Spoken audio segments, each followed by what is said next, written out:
Do you like surprises? I was just asked that myself. I do like surprises, and we're switching it up on this episode, season 3, episode 188 of YDT. It's you, it's me. I'm doing all of it backwards. See, this is a show which pulls back the curtain and takes down the walls brick by brick to expose the true hearts of those who are caring for those you love most. And the power of social media, the power of what this has all been able to afford, as far as the virality of TikTok and everywhere that you now have found me because of, consequently, that one video. It's amazing how man plans and God smiles. And it's also amazing that you can have worlds separate you, but yet you're still so close. And I am grateful to welcome and introduce a dear friend. And we are going to jump into that in just a moment. But first, always updates. Number 21 at Billboard, still holding tight, yet spent 26 weeks, I believe. Yeah, that's amazing. Last time's 21 at Billboard. Just celebrated 200,000 streams on Spotify. So please stream it. It's all going to be in the show notes. Share it with a friend. Download it. Call your radio stations. Of course, Greenback Boogie is at radio as well. If you live in Green Bay, Wisconsin, or if you live in Denver, Colorado, or if you live in California, anywhere, text your station, call your station, show up. Don't show up to your station. That'd be very dangerous and you might get arrested. But let them know you want to hear last time. You want to hear Greenback Boogie. And thank you for being a part of what it is that we are doing here. And I continue to show up, and I promise to do so. And I'm thankful for you. Without further ado, I had the privilege of connecting with a beautiful human being.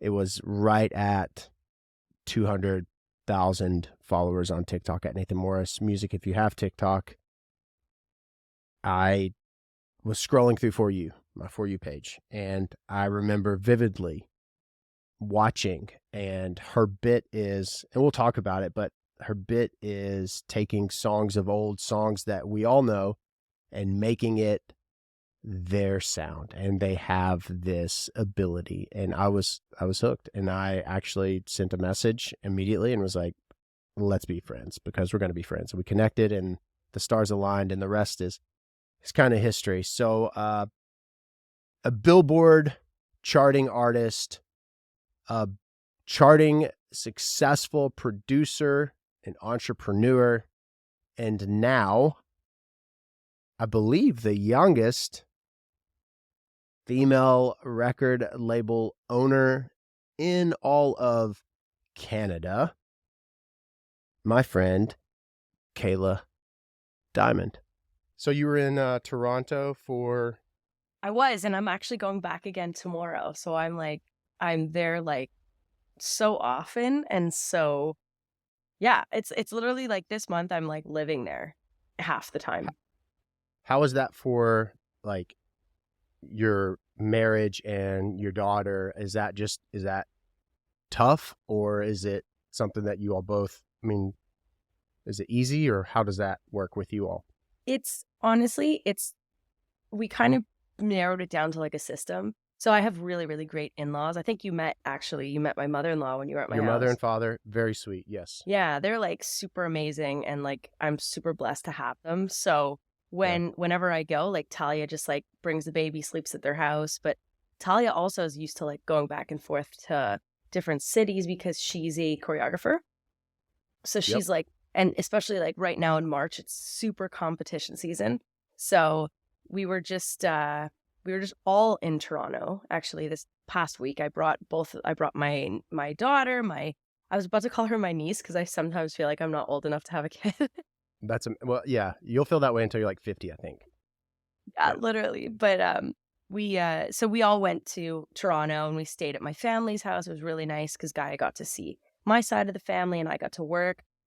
And then we all came home Sunday morning, and then I'm back again tomorrow. Do you feel that weight, or I don't know, I picture a cloud, but this is also the old me in my previous relationship, marriage, for forever. It was this: I can't create. If I'm creating, I'm doing something wrong. I'm not back by a curfew. That's what it really felt like. There was no support. I always felt rushed if I was doing something. Do you ever have obviously that's pretty extreme, but do you have a sense of being pulled home or not really? Oh yeah. I mean, like, and it's funny that you say this because I feel like creatives, like people who are not creative, don't realize what that is. They're just like, yeah, whatever, just create from 9 to 5, and then afterward, just go home. Like it's so easy. But you're like putting a time limit on creation, which affects the quality of it. Um, Yeah. but thankfully, I'm married to somebody who like is also a creative, just like not in music. Right. So like I appreciate what she does. She appreciates what I do, and she's like super respectful. So, you know, I've now had to sort of move around my schedule just so that I can like be there for my daughter and take care of her and stuff. So like my schedule now consists of like I wake up at like 6 with my baby, feed her breakfast, get her changed, take her to school at like 7:30, come Oh home. yeah, she's how old is she now? She's one, like one and one and a half, one a little bit. Oh, 1.5. Like Yeah. she's a real human now, Oh yeah. you know? Oh yeah. She's a pom She's pom on her head. Yeah, she's a real human. She actually, I mean, she's walking, right? I mean, just walking. Walking. She has Yeah. her new words are like why, That's hi, and amazing. why. That's amazing. Yeah. So you get it. I mean, like but you have a disposition about you that I've always appreciated, and that was kind of how we got connected in the first place. Really, is just this. You're pretty even kill for the most part. I don't see I'm any thankful that I getting appear rocked. that way. You don't. I don't ever recall a time where I feel you're very disciplined with the schedule, your calendar, when things pivot and you're very responsive and saying, "Hey, can we move this?" or "Hey, this opened up." That's a good quality to have. Have you always been that way? Like very organized? I think, yeah, I mean, for sure, organize. My biggest, my biggest fear for me is that someone thinks that I'm disrespectful of their time. Because for me, my biggest pet peeve is when someone doesn't respond to a message. It's super easy. If I, who has a kid, and like, no, it's That's not me. you. You're Sorry, great. I owe you an apology. No, I mean you always meet deadlines too, by the way. So I that's always a try. huge It's like a you respect thing for people. yeah Because I know what yeah it's like to be an artist also when I'm waiting for stems and I'm like, oh my God, did he get my message? I don't want to be a bother. Like, so I can put myself in the shoes of an artist. you can bust my balls all day long. I totally so that's something you're like you send it. It's proactive as hell, and then I don't see it, and then you're like, hey, just following up. I'm like, shit.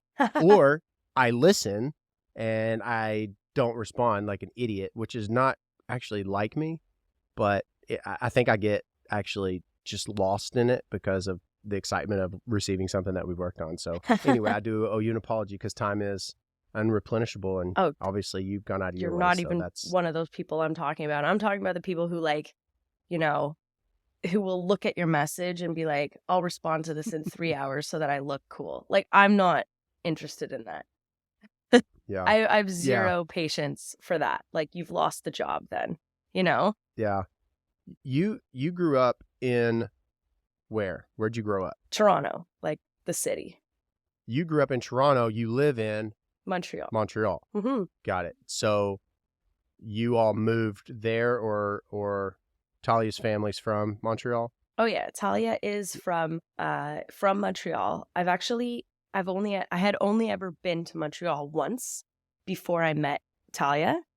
Um yeah, so I had no intention of I never thought I would live anywhere else in the world other than Toronto, like ever. Cuz Toronto's just where it's at. I also didn't realize how close Montreal was. I always thought it was because it's French Canada. People from Ontario are super snobby about it, and they're like, so far away. It's a different country. Yeah, But because whenever yeah. we were there, don't they greet us in like three languages at like a Yeah, restaurant? It's like French, English, and Spanish. Is that right? no Spanish. It's just French and English cuz Okay. you're in America it would be English and Spanish, and here our second language is French. So there's a lot of that going on. And are you fluent in French? I wish I was. But no, like you can kind of fake it. Like you can Oh yeah, make I could get by sense of really things. well. Like really well, you wouldn't even know. But Yeah. they would know.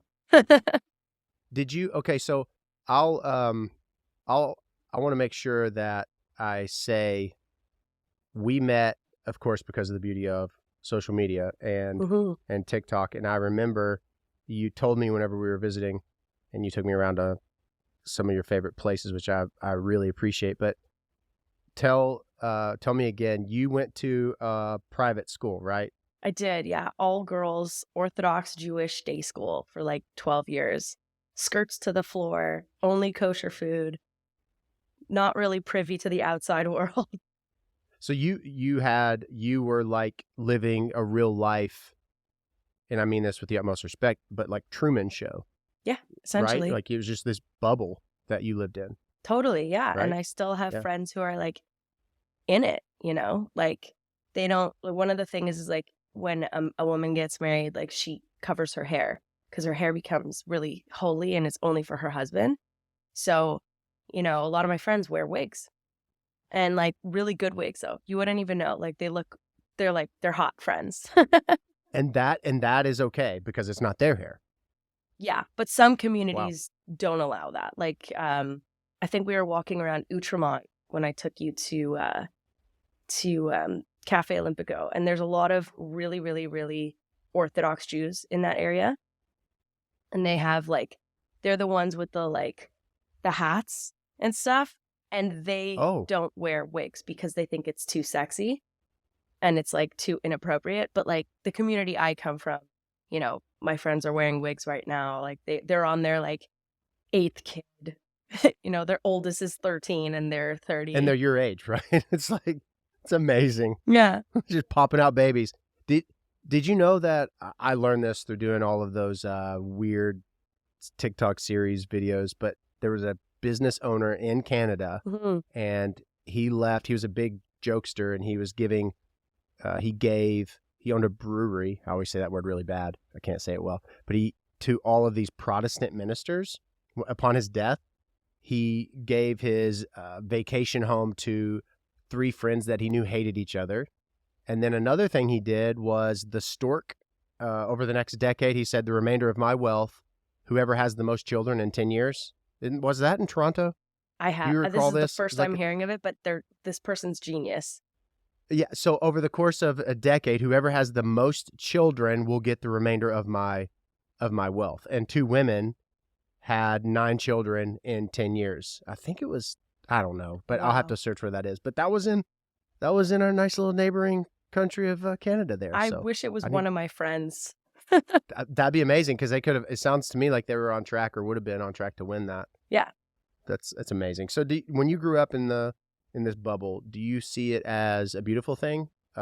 Overall, I mean, not just beautiful moments, but do you feel like it was something that was very important to shaping you? Yeah. Oh, for sure. Like it Yeah. was because even now when I step back into it, when I like visit my parents and stuff, like I will step back into it. Like literally Saturday night, I just went to one of my friends from high school who is really Orthodox, has 3 kids, lives in my parents' area, wears a wig, skirt to the floor. Like when I like walk into that space, I'm entirely just like myself. You know, I don't like I'm it's like a childhood friends, right? You're yourself around your childhood friends. They know you as this like they left you as this as the high school kid, right? We haven't seen each other really like grown together. We just like parted ways after high school. But when we see each other, we're kids again. And so like That's that amazing. community knows the most authentic version of myself. Not that I would ever like, put on a fake persona or whatever, but But um you have to protect versions of you for to a sure. degree. Yeah. Yeah. That's And a you don't have, version of me that nobody I work with knows. For sure. yeah. You know. Wow. Yeah. Well, that's beautiful. Meeting your parents and learning about a lot of even the traditions. But I want to talk about after high school. But Mhm. during high school, you're like, I'm gonna be a musician. This is what I'm gonna do forever. Or when was that? Never. Honestly, when I look back, I'm like, "Hey, this it was so apparent that this was like the path that I should have taken." But, growing up in that community, it's like first of all, it's illegal for women to sing in public. Like I- Is it really? yeah. I mean, no, I say illegal like it's like you're going to get jailed for it. It's just it's a slap on Very the frowned wrist. upon? You know, it's very frowned upon. Wow. There's a rule in our like our section of rules of the Torah that says a woman can't sing in public because it might turn a man on, which might lead to sex before marriage, right? So a woman's voice in public is deemed like pretty sexy. So, but I was always like within my like all girls high school, we were allowed to have choirs and sing and, you know, but no men could be in the room when that was happening. So they always made me head of choir. Like, and I was always in choir. I was always the one. I was wickedly, honestly, very talented at piano. Like in the sense of I never practiced, but it was a mad gift from God that, you know, you say a song, I take a listen to it, and I can easily play it, replicate it. So ever since you were little, like ever since you can since remember, that's what you've been able to do. Wow. Yeah. Can't read score for shit though. Oh, can I swear on So this? yeah, you can cuss all you want. I love it. I love the word fucking stuff. But I was asked this the other night on one of my lives. They're like, hey, so what's it like being a writer? And they were saying like composer, and I said the same thing. I hear something in my head. I can't do this, but I can hum and say, oh, go do do do. You know that. But that's amazing that you are. Yeah, you do that. That's like your thing. You just and then you do all the harmonies and the stacks and stuff. So I pictured being like me. I went to a private Catholic school, Oh, which is wow. What awesome. was I'm that Roman like? Catholic. Yeah, it's just like two totally different worlds, but in a sense, there's a lot of parallels. But I just picture the me walking into like an all girls school singing in choir singing. I'd be like, oh, like what's an Orthodox Jewish young boy prepubescent walking into a room of women, young tweens, whatever. What would that be like for someone that's very devout? A massive scandal.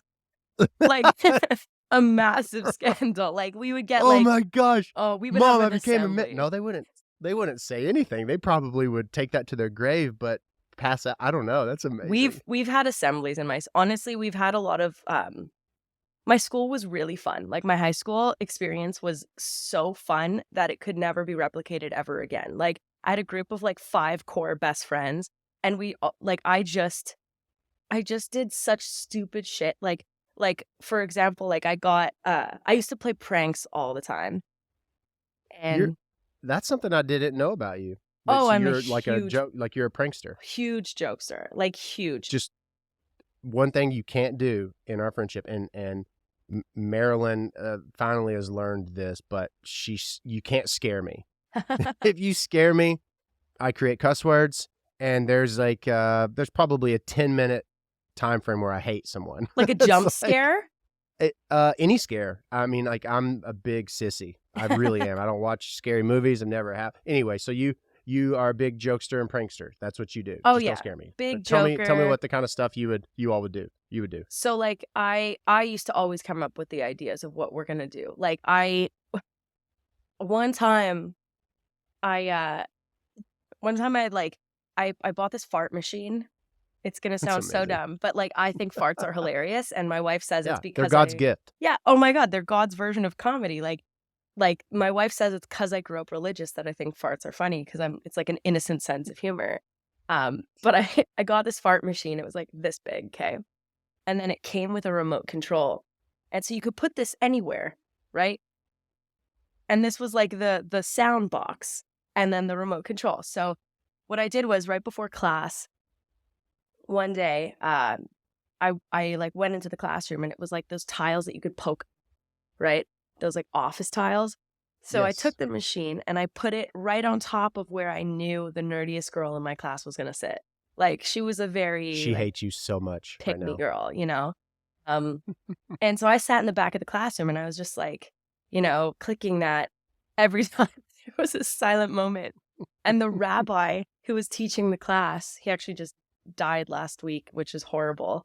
But he was a really funny guy.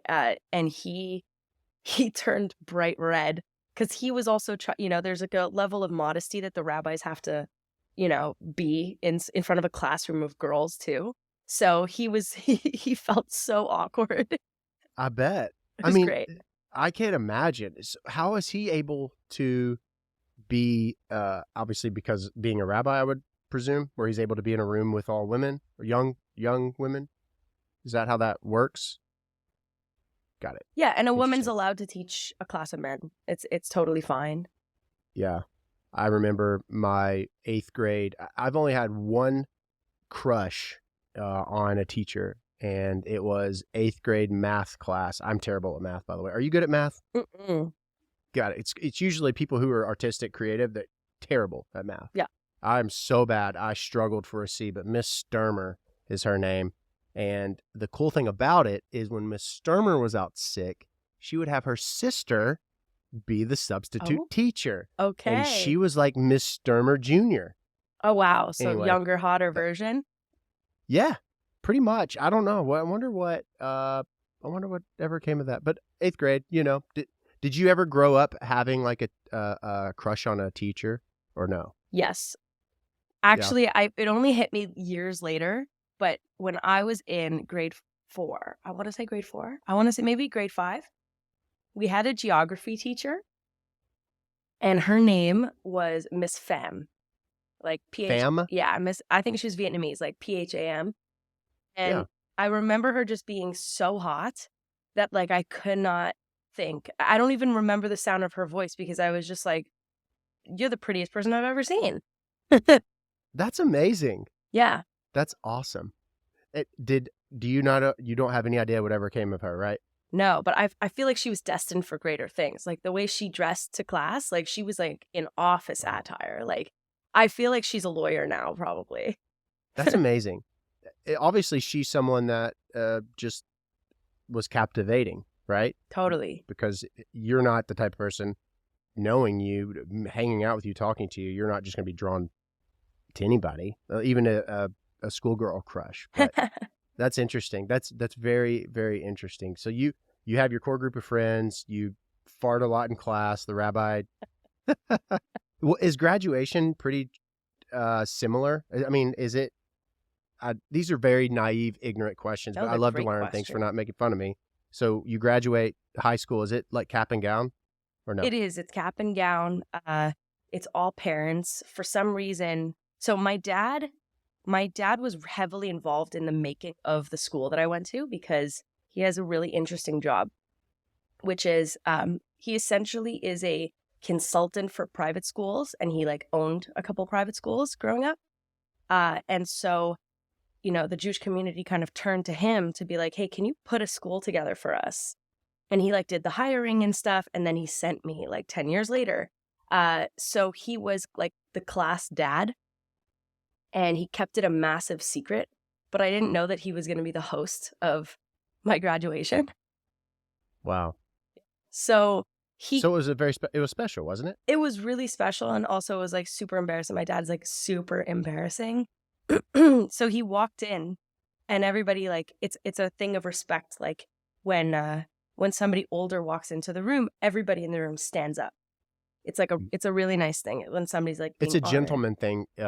It's a gentleman thing for us. Yes, but yes, in Kentucky. Okay. Yeah, big time.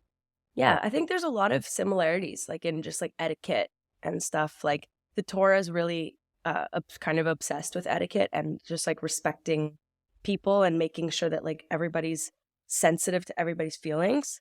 And so everybody stands up, and my dad is like this 5'4" guy, and he walks into like a sea of like everybody's in black, right? Like black and white, because it's like a very Orthodox Jewish school. My dad walks in like I think he was wearing seersucker. Okay, he was in a seersucker suit, and he walks in. He's this 5'4" guy, and he was just revealed right as like the secret host of the night. And he walks in, and we're all sitting there in like 3 rows, like a bunch of girls. He goes, "I'd like to welcome all the parents here tonight to season 5 of The Bachelor."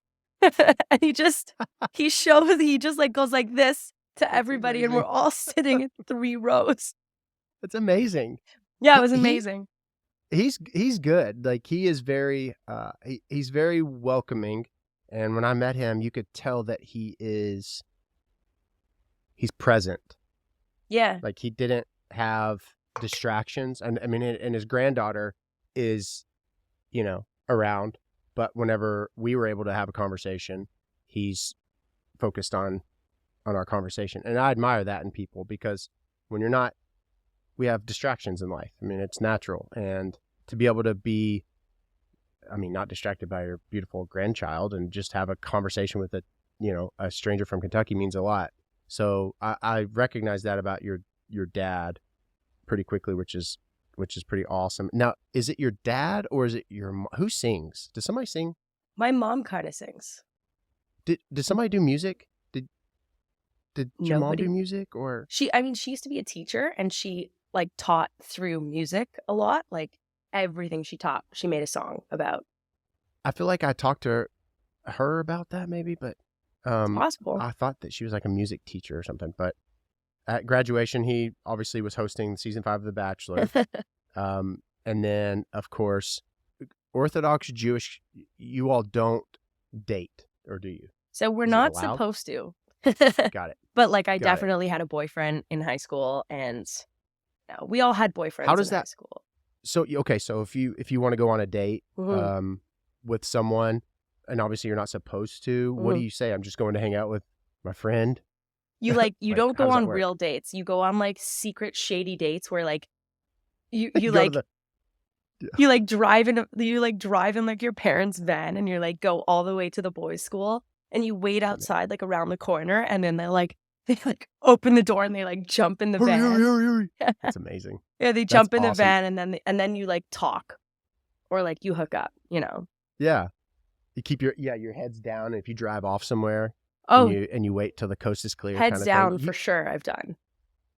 You're probably a few years younger than me, but I remember I was a junior in high school, and it wasn't until I got you remember those Nokia, the first like brick phones? Oh, yeah. Things that it was run over by a car, and it still worked. Oh yeah. But before that, we didn't have any means to communicate. We just met up. Did y'all pass notes in class too, or no? We were more of like a BBM. I think I'm a generation under. You're a little bit behind. Yeah. Yeah. We were all about the BBM. Like if you had like a That's PIN amazing. number. Yeah. That's awesome. So you were one of those people then. That's funny. Oh yeah. May they rest. Yeah. That's awesome. So you graduate high school and you're like, I'm going to college. What do you do after that? Oh yeah. So everybody in my grade did a year in Israel. So right after high school, we started our it's sort of like a pre-university where you could get credits for university and everything, but you live for the year in Israel, and you just like study the Torah, and you just immerse yourself in our culture. And some people choose to stay. Some people have never left, and it's been like 12, 13 years. Wow.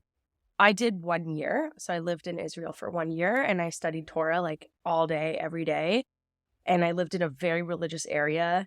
And it was a very, looking back on it, was like a very stupid school. I was going to ask, is that something that you felt to be like this incredible thing, or were you like, man, I don't want to say wasted time, but no, I think it was more of like a coming to an adulthood for me versus like actually putting into practice what I was learning, because like I always question things, right? So if somebody's telling me like, okay, well, like the Torah is all about like, okay, these are the laws, this is the way to be, blah, blah, blah, blah, blah, right? I'm always about getting to the root of like, okay, who made this, right? Why did they make this? You're an Orthodox Jew's worst nightmare. Worst nightmare. So like, yeah, like, don't question. Yeah, don't question. Okay, so like, who translated the Bible? Men. Okay, so were any women consulted in making of women's laws? No. So then why do I have to follow this shit? Like, and it's very great. Like a lot of people live in the rule bubble, and they love it because it's a very safe space, especially for women. Like you're taken care of, you don't have to question about finances, and like there is a beautiful thing about that. But for me, I just I wanted to know more and stuff. And so that year in Israel was wild. I actually got kicked out in the middle because I ate a pot brownie. My mom to this day will die on her bed and say I didn't know that there was weed in the brownie, even though I've told her Several That's times. I amazing. just wanted to try weed. So this girl I comes have a up to similar me. experience. It was on a mission trip in Bull Savannah, Jamaica. And I was with a Wow. bunch of older people. I was a freshman in high school. And one of the teachers of the Catholic school that was from where I'm from, we went over there to do mission work. He provided the weed No way. and then told on us and said that it wasn't his weed. And I'm like a freshman in high That school. guy's messed Mr. up. Brutal Honest tried it one time. I'm like, yeah, I did it. And I get like hexed. So I kind of feel you to a degree. My mom wouldn't deny that though. She sadistic. yes, so messed up. Isn't So it messed weird up. when you look back on certain things of your childhood and you're like, no, that's not right. Absolutely. But see that moment was one of those, but that's why I'd always get in trouble. Is because in 6th grade I'm looking at my teacher who hated me. Her name was Mrs. Bories, and she thought I was the worst, but I was bored. And I would question her all the time. I'm like, that's not right. Because I knew, but how dare a 6th grader, right? So there's this level of respect too. But anyway, yeah, I was the spawn of Satan, I think. So you were talking about like the women adhering to the Torah that is written by men. Absolutely. That makes a lot of sense. And so the Christian faith has run into that a lot, especially the Old Testament versus New Testament, because the Old Testament has all of these stories or requirements that were of that time. Makes perfect sense, right? So these laws make sense. It's still illegal in the state of Kentucky. That's not been removed from the law books as far as I know, that you can't chew gum because people would chew gum in the 1800s, spit it out, and it would get stuck in the horse's teeth. No way. So that's such a cool law. It is a cool law. Now, is it still in there? I think it is. I don't know. I mean, it's not like I'm sitting here reading like the KRS and stuff, but I guess I apply that. I think about that with even, man who were given the word of God or whichever faith you practice. I still think there's a lot of beauty and parallels. But do you have that within the church and religion where they're going back and maybe refining it or revisiting, or is it something that's just very solid? No, they're doing a lot of that just because, I mean, they're not doing it at the rate I'd like them to be doing. Like there's certain laws about marriage between a man and a woman where this is actually a point of contempt in a lot of households right now, is that in order to get divorced as a Jewish couple, the man has the final say. So a woman could be tethered to a man for years and years and years and years because a man refuses to give her the paper. And it's entirely in his power as to whether or not he wants to give her the paper. So they're working on it. It's called a get, the paper. The paper's called a get. And so is this even outside? Is this governmental law even, or is it the church law first? Does that make sense? It's the Torah law, yeah. So, but it's even people who are not observing of it, like who get married in a Jewish way, are bound to it. So, it's like it's very all encompassing of every kind of Jew, who got married under Jewish law, which is that to me is just beyond. Obviously, a man made this law. Like a woman would have never signed off. How dare you? My pride is stroked in the worst way. You will not leave me. Yeah, and you need to go to Jewish court to do it too. Oh, wow. Yeah, we have our own. That would be court. like super nerve-wracking. Mm-hmm. Yeah, we have. Okay, so the Catholic, growing up Catholic, I don't want to call it a rivalry, but the most closed-minded toward the Roman Catholic would be the Southern Baptist. Oh, right. Yeah, that makes sense. So the Southern Baptist is, how dare you drink and all of that. And I'm not saying that in a mocking tone. That's what we experienced. I'll never forget my cousin married a Southern Baptist and we went to the wedding. It was Southern Baptist on this side and Catholic on this side. And there was literally like all night long this line. Was it a dry wedding? Oh, yeah. Oh, so that even makes it more awkward. It was horrible. But who is like, wow. Who is the the what am I trying to say? The villain. We have a lot of those. If you all had to compare within the Jewish community, there's like 20 different kinds of Jews. Yeah. So it's literally So you have the like, kosher and then right, like those that are that practicing Jewish community. yeah, you have like Reform, conservative, Orthodox, ultra Orthodox, Hasidic.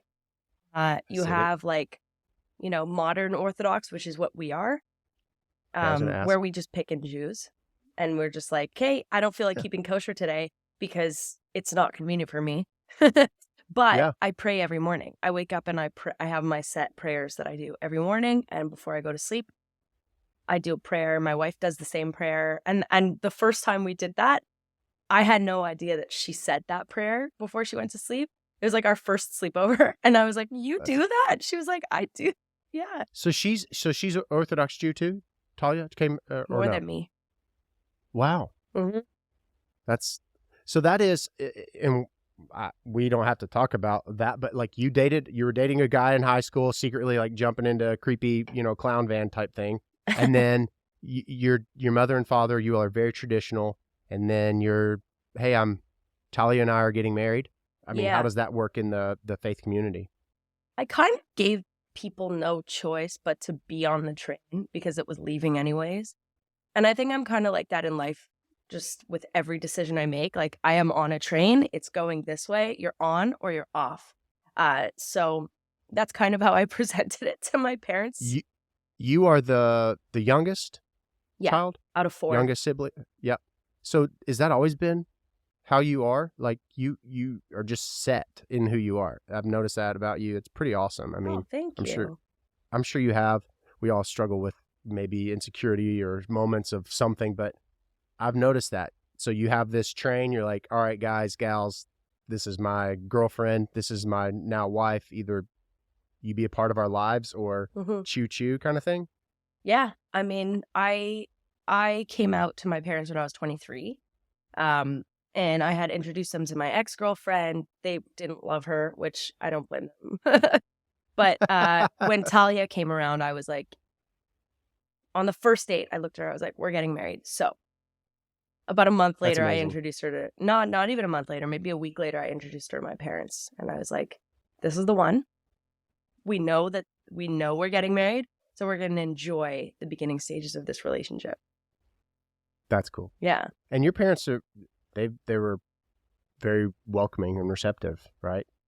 Yeah, to the most part. Or is it hard? It's probably a hard thing, I would think. Yeah, it's just, and it's not even for them really. It's because of the community that they're in. So it's a community that likes to talk, right? And for me, I'm just so unaffected by people talking. Like, I don't care. Amazing. People are going to talk regardless of what you're doing. And like a lot of a lot of people I know are remain in the closet and they're just weird. And I don't want to be like that. And they're living this very empty life or version of life. Yeah, in their parents' basement too. Like, what are you doing? You're 35. You're living in your parents' basement. Come on. It sounds like you're describing a funeral director. It's like living in the parents' basement, stroking a teddy bear. That's amazing. Now, did you start, when did you say like music? When was it artist? Because you started, of course, as an art. Well, you started as an artist, if you didn't know that. No. When did you start your trajectory as a musician and artist? So I had no plan on doing this at all. I didn't think this was any kind of career because I think people outside of the music industry, they only see having a successful career as, okay, you're either Beyonce or you're poor. And I think that's really funny to me.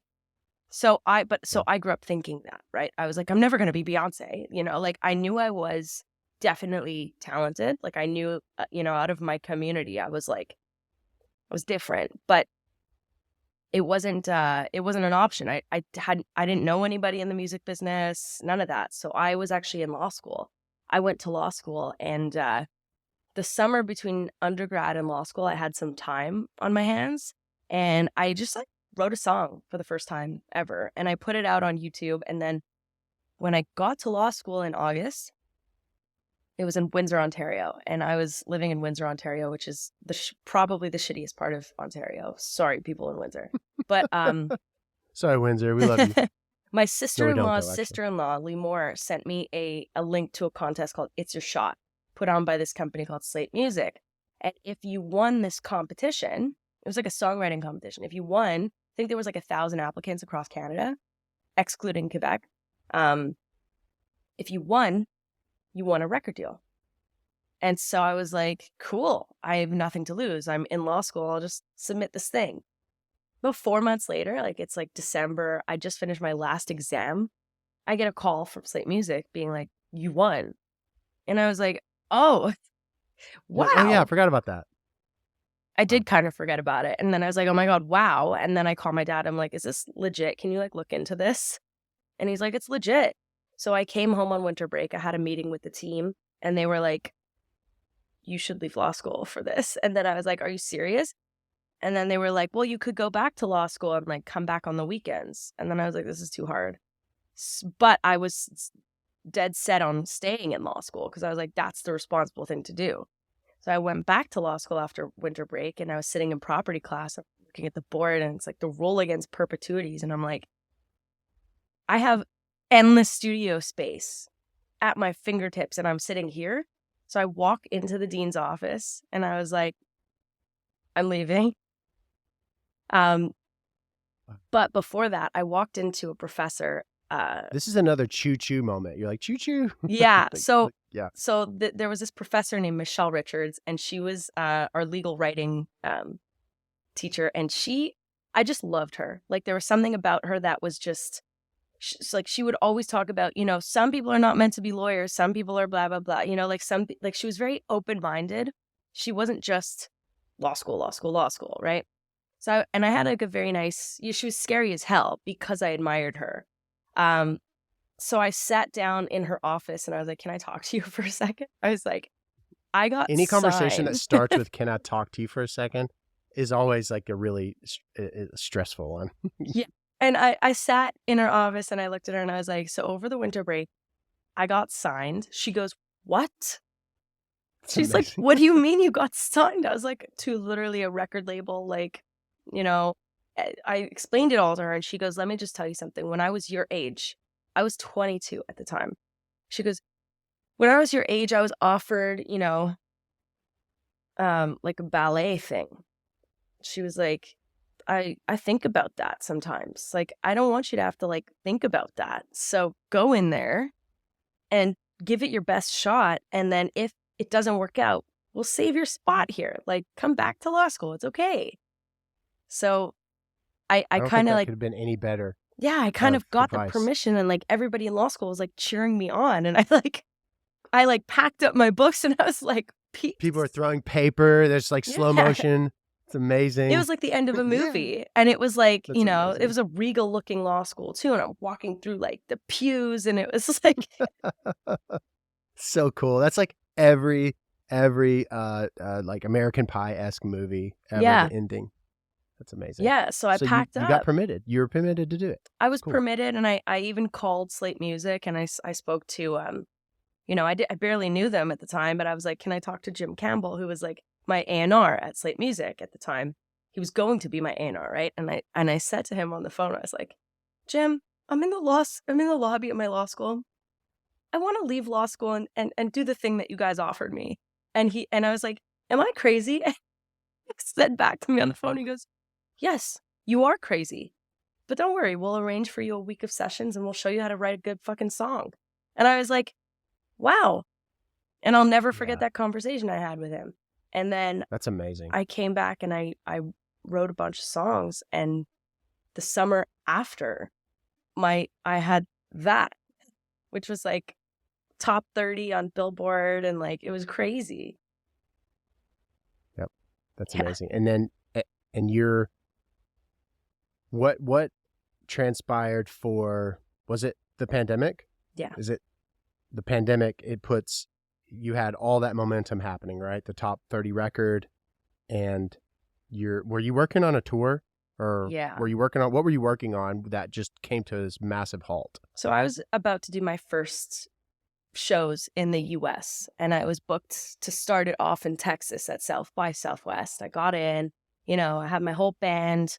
At the time, honestly, though, my music was not doing well because, my team just was kind of falling apart and I was losing complete control over it because I was writing the songs, doing a great job at writing the songs with some of the top producers.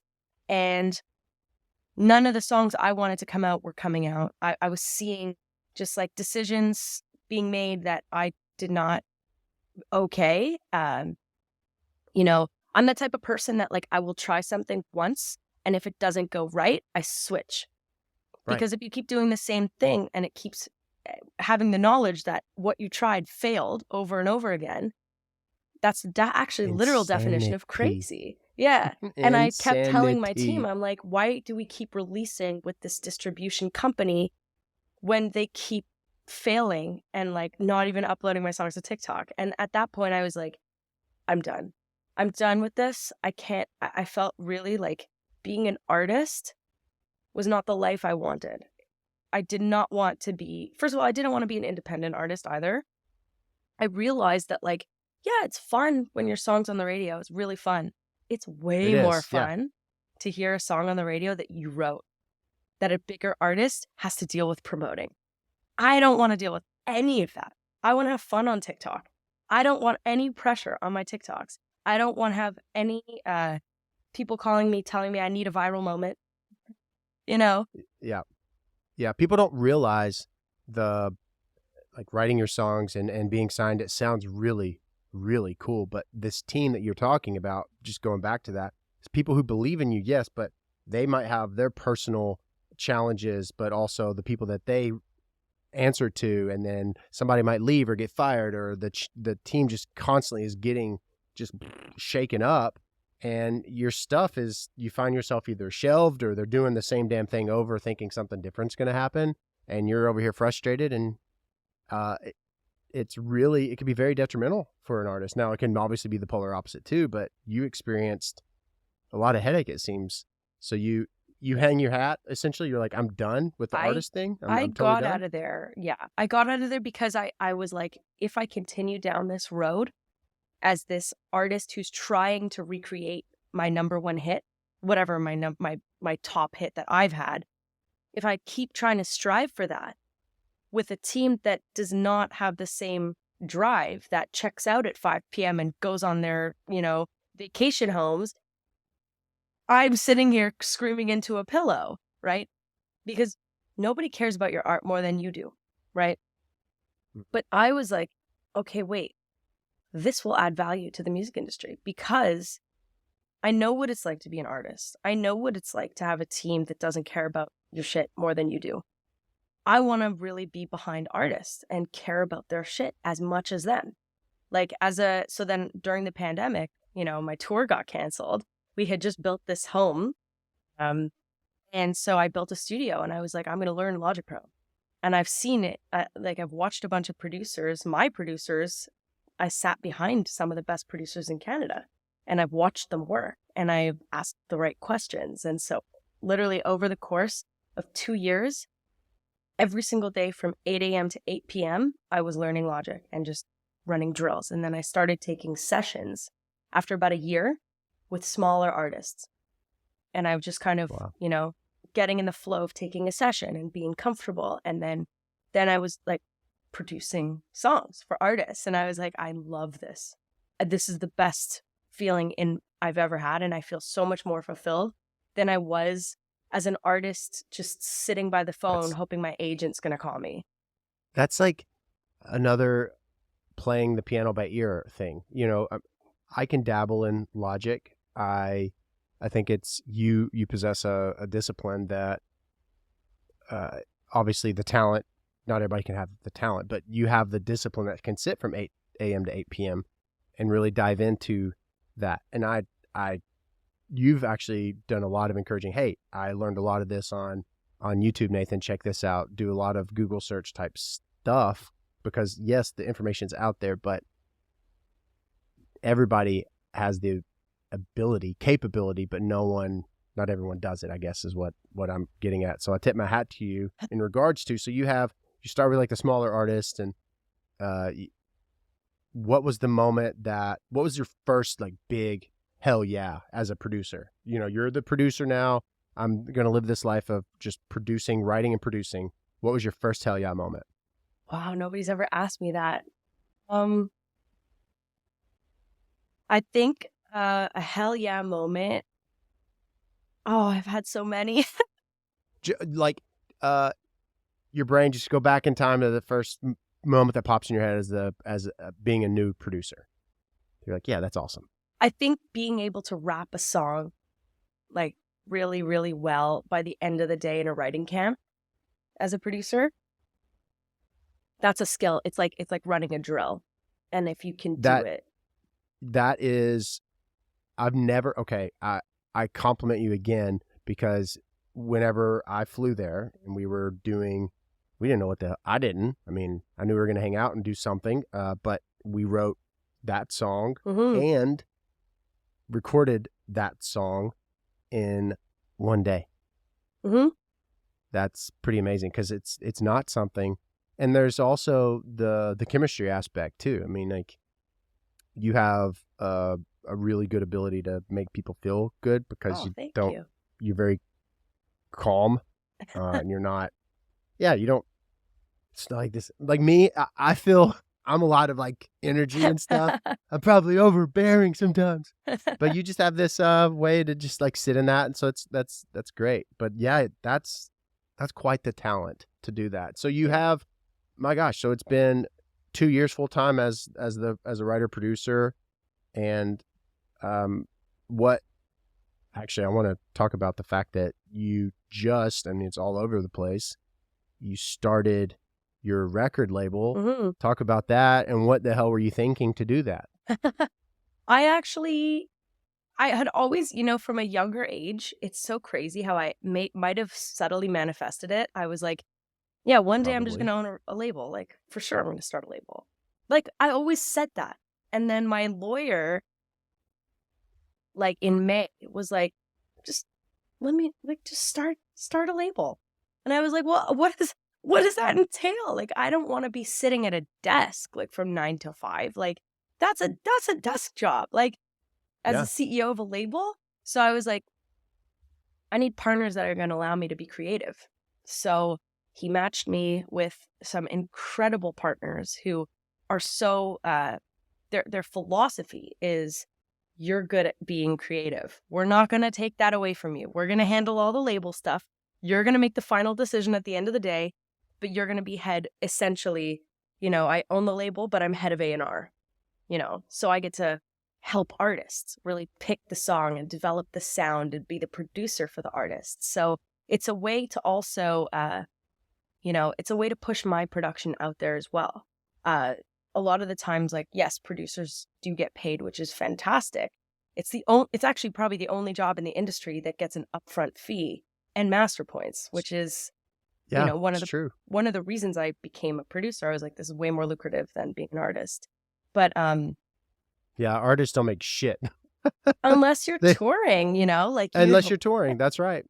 I mean, and you're paid, months. You've got your streaming, but then it's 3 months delayed, probably, roughly. Yeah. So the key is like, eliminate overhead as much as you can on tour and make it look good. Yeah, absolutely. Yeah. So you as the head of A&R, you have full creative. You are the owner of the label, and Colossal, right? Yes. Yeah. Colossal. What made you decide that name? Like, because I've come up with names in businesses, and you're like, was it a tough experience for you, or was it super easy? You have no idea the names that it was going to be. What's the most wretched like name that you thought of, and you're like, I can maybe, and then now you're like, that is terrible. You want to laugh? Yeah. MILF Records. Why? I was like, that's amazing. Is it because imagine? Are you a new mom at this point? Yeah. Is that what you're thinking? Yeah. I said it to Talia, my wife. I was like, wouldn't it be great if my company, first of all, it's, there's not a lot of female label owners, let alone female producers in Canada. No. I happen to be the youngest. In the States, really, either. Yeah, States too. I happen to be the youngest one that I personally know. in Canada. Yeah. And so I was just like, wouldn't it be funny if like a 30-year-old woman is like running a record label, you know, and calling it MILF Records? Like, how cool is That's that? And then that's I was amazing. also going to call it, this was just dumb. I was going to call it Geld Records, which in Yiddish, it translates to money. And it just Cash sounds money. like, you know, Cash Money Records, right? Like Geld Records, cool. And then my lawyer was on the phone with me and he's like registering my business. And he's like, okay, so what do you want to call it? He said it just so casually. And I was like, Colossal with a K. And he was like, great. It's called Colossal with a K. And that was it. I mean, it's a great name. It's a big name. It's Thank you. It's memorable. And you just got back from, I mean, goodness, you're in Toronto for forever. You produce all the time. I mean, you're doing stuff all the time. Thank God, honestly. Thank God. Right? People trust me with their records, and I'm still having imposter syndrome every day. It's so one thing that I had heard, and I really do struggle still with compliments, and I think people do, a lot of people do. I don't want to say everybody, but one of the things that Matthew McConaughey was in an interview, and this woman that was his friend in high school, an 18-year-old senior, he walks up and she says, well, Matthew, you look really handsome. He had on a suit this particular day, and he said he was kicking around in the grass, and she grabbed his arm very gently and said, just say thank you. And he said that stuck with him for forever, and they're still very close friends today because of the impact that moment had on him. And so I was listening to, I guess it was his book Greenlight when I was on Audible, and I was like, wow, that's pretty interesting. So yeah, accept the compliment. You don't have to feel like an imposter, because thank you. Whenever we, you know, I've told you this story, but for people who are listening, I remember it had just started to go for me with TikTok, because I was signed and dropped and signed and dropped, and talking about, to a degree, a similar trajectory with you. I was shelved. I mean, they released and pulled and released a project that we did 3 times. And you know, the DSP, people are looking for something that's not out there. And then it loses all momentum, right? So I went home with my tail between my legs, and I started in this world of funeral service, and I became obsessive about being incredible at it, because that's just the type of person I am. But I never stopped creating. And I'd worked with people who didn't have that same either work ethic or maybe their eye focused on the prize. They were just in 50,000 other places. They ultimately got to it. But nonetheless, I continued to create. And I remember whenever it hit for me, and I had I think it was 241,000 followers. And that is whenever I found, you know, because on TikTok, you're scrolling through your For You page, and I saw a video that you did, and it was, I think it was was it ABBA? Oh, yeah. Is that the first one. So you take songs that are popular and you say, what if we, and you just turn it into something totally different. And I saw that, and you are one of 2 people that I've ever done this. I felt this immediate, like, we're going to be friends.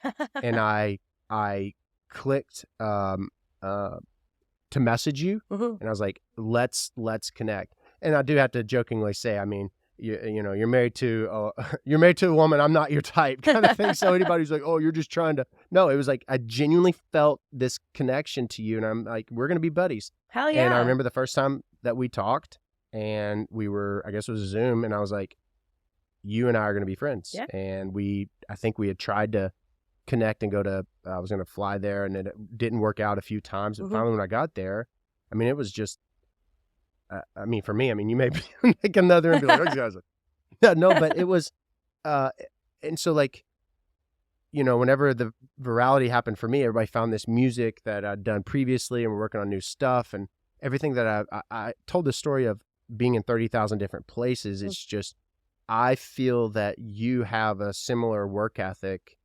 Well, I have a similar work ethic to you, and it's you're not gonna start something and not finish it. You're not gonna say you'll get to it and not. It's let's get the job done. Yes. And you get it's very cheesy sounding, but you get me because you're building the show, and I said I trust you to do the set list, like to take it and on this journey, and not many people in my life from a musical standpoint like vibe that way, really.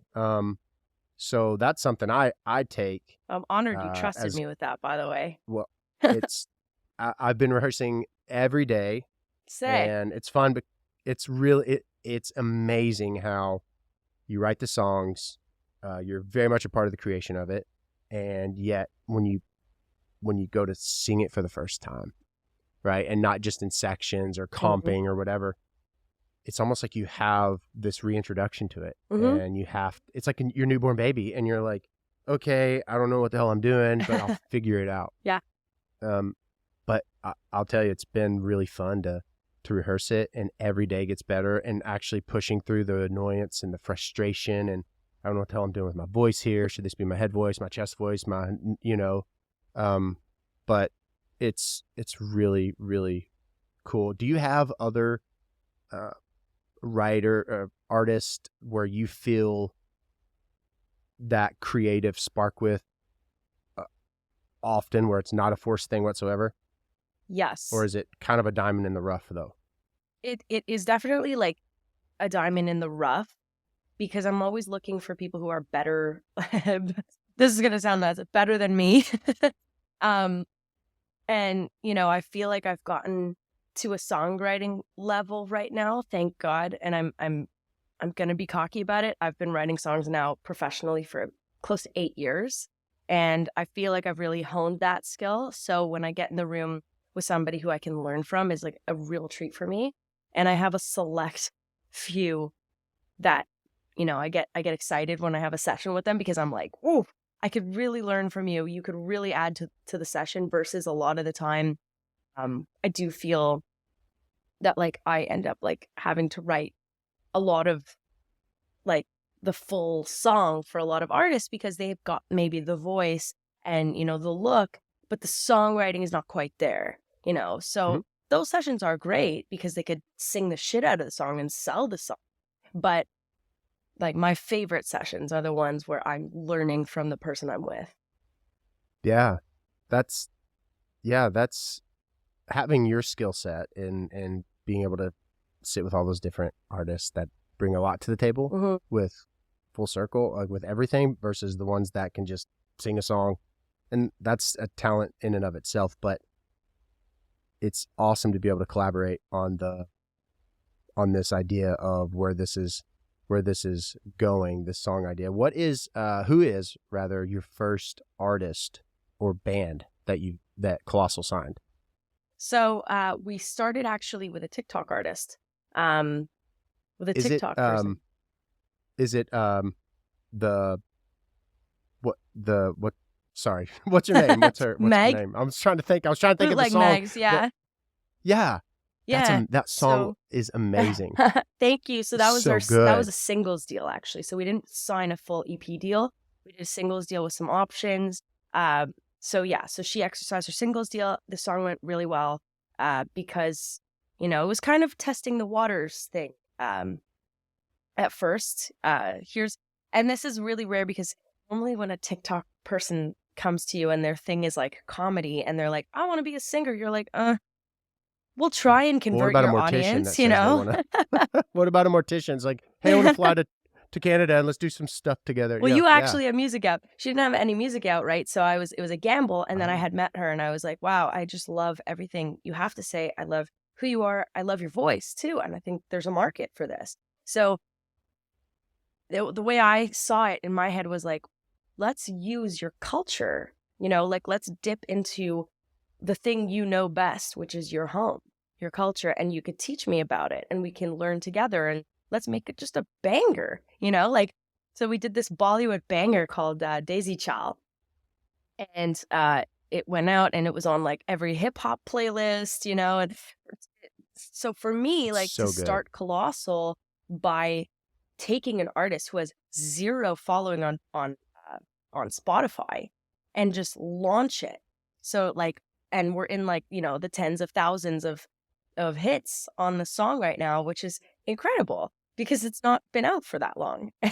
So it's a wild, wild journey. And, you know, we tested the waters with that. And then we just signed this 21-year-old guy from Vancouver.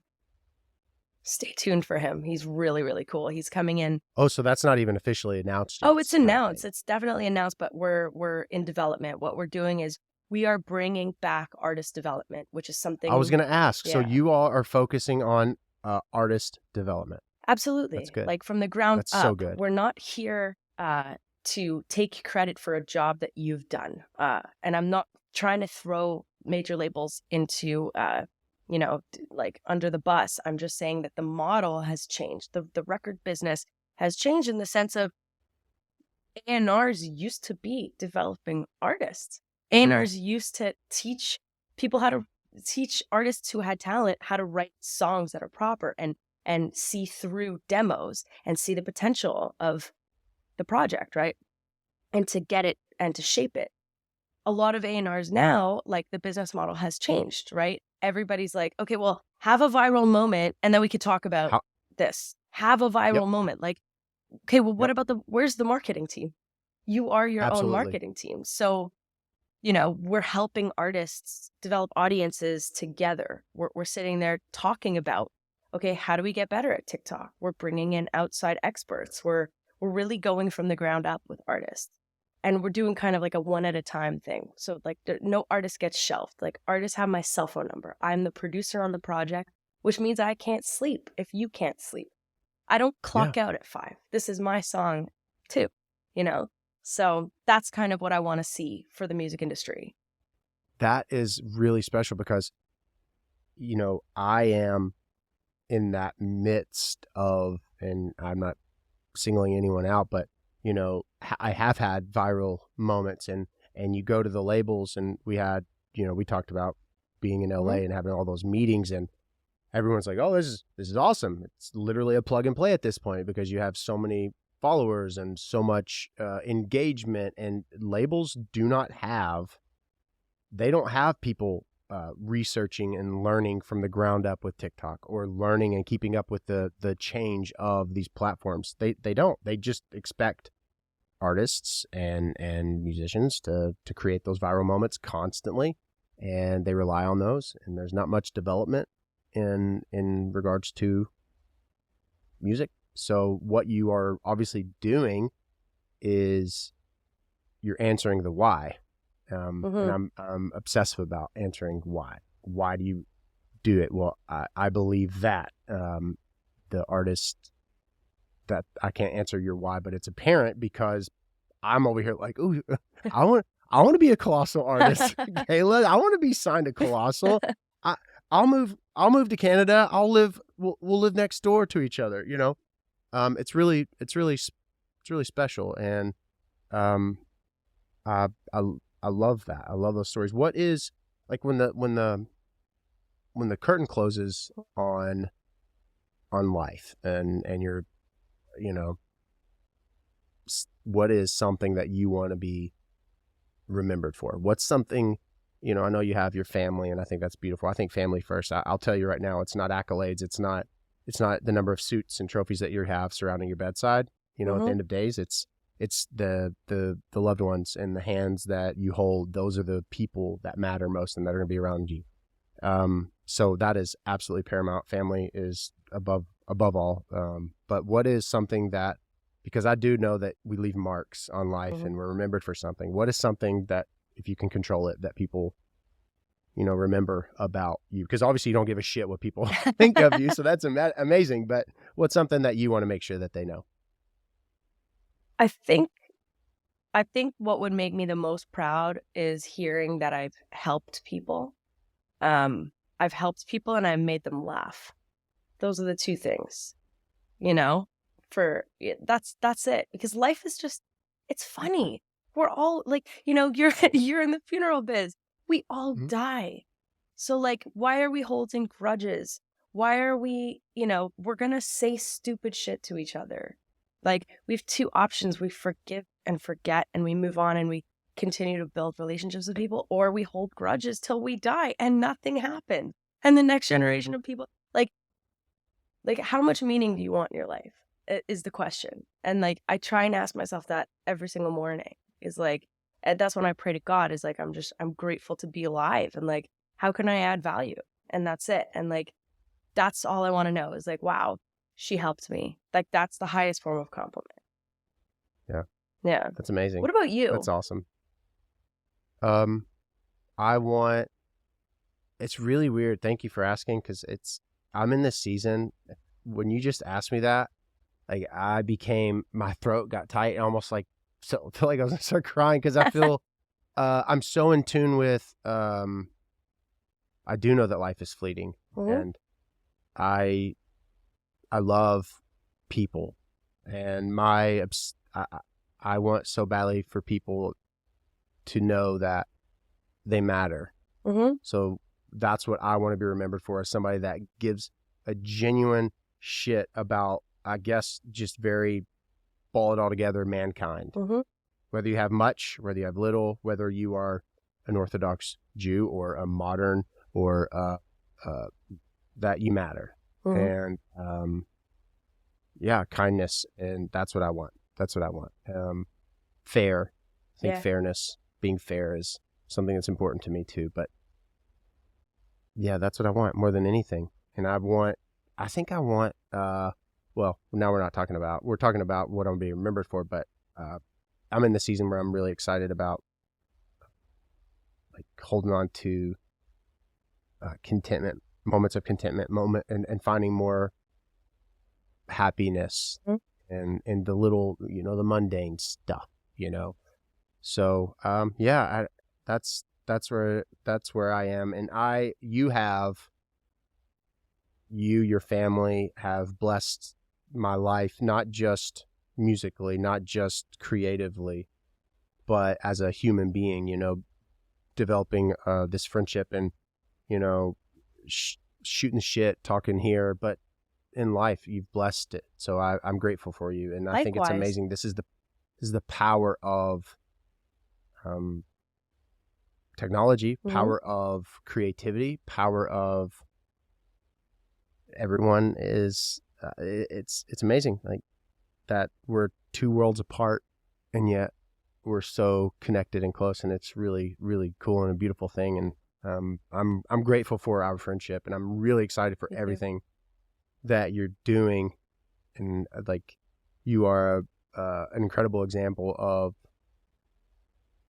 of finding what you love, and being nerdy about it, and then also not giving a shit, and just, the train choo-choo analogy is awesome. So I admire you, and I look up to you, and I'm grateful thank you. Yeah, I'm grateful that we were able to share life together in this way. So I guess without further ado, ladies and gents, thanks for watching and listening to You'll Die Trying. This is my dear friend, Kayla Diamond. You can check her out on a bunch of stuff coming out of mine. And where else can people stream your music? What's the song that you want them to stream right in this second? Right now, you could stream "Hold Me" by the Strimbellas. That's out. Yes, and that was a huge. There was a huge, like, billboard, right? I saw the picture. Yeah, that's one of my examples of, like, holy shit, I get to write with my favorite band, and they're gonna put it out as their first single. Holy shit! It's amazing. That's so cool. I'm so proud of you. Thank you. Yes, check out. Nathan. Yes, you're very welcome. Check out Kayla's production, artistry, her writing ability. You can listen to my upcoming songs and check out that song as well. Be sure to follow for more music and funerals. As always, I'm Nathan. That's Kayla, and this is You'll Die Trying. Thanks for having me. Thanks for being here tonight, today, whatever time of the day or night it is at which you're catching this. Be sure to subscribe and check out Bonus Noise, subscribers only. It's all in the show notes. And thanks for all that you bring to this life. As I said at the beginning, you matter, you're worth it, and love far more than you could ever know. I will see you at 189. Take care, guys.